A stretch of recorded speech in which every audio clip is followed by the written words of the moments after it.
আমি রাজ, রুম্পার কিচেনে আপনাদের স্বাগত।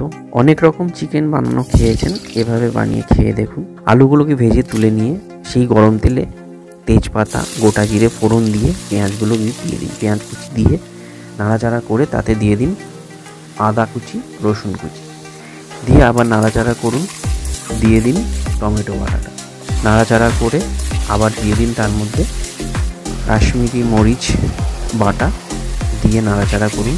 এবারে একে একে গুঁড়ো মশলাগুলোকে দিয়ে দিন।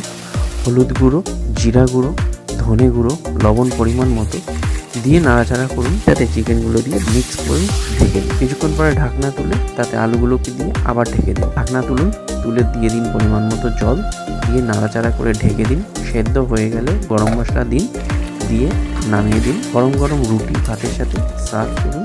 ছুটির দিনে এরকম একটা রেসিপি জাস্ট জমে যাবে। রেসিপিটি ভালো লাগলে অবশ্যই চ্যানেলটিকে সাবস্ক্রাইব করুন।